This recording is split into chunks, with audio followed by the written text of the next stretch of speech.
Yeah, Julia Bradley is live for us at CFMEU headquarters. Julia, we've just been watching pictures of several arrests taking place in the CBD this morning. What is your understanding of what the police strategy is today?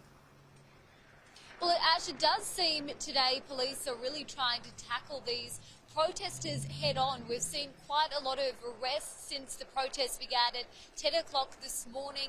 People who have been peeling off and who have been walking alone, police have been going up to them and they've been apprehending them. It does seem that that's one of the strategies today, that they're trying to get protesters on their own, trying to split up that main group, which now comprises, I'd say, a few hundred, not quite the crowd of more than 1,000 that we saw yesterday. That was a much larger group, and it did seem to comprise much more tradesmen and women. Today, it's a smaller group.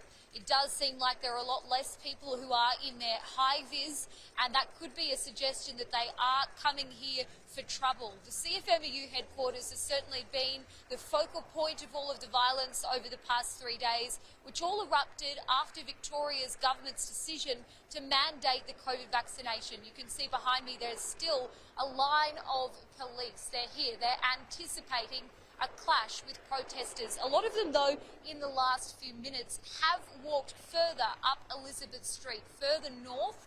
It seems there's a chance that protesters could be coming down that way.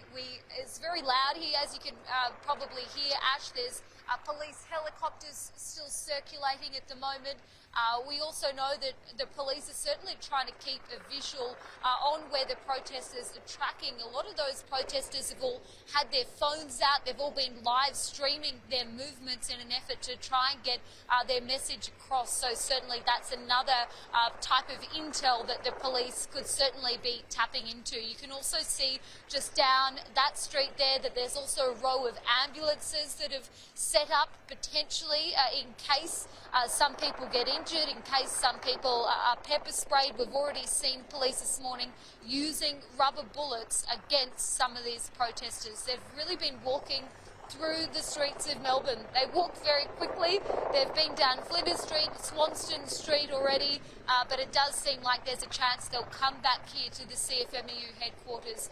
You can see police officers walking on foot now. There's also been a big effort to try and intercept people who seem like they might be doing the wrong thing. Anyone walking past the headquarters is somewhat interrogated by police. They're questioned about why they're heading up in this direction. There's been a big effort by police, of course, to clear this area, to make sure that no one is coming past this section of Elizabeth Street.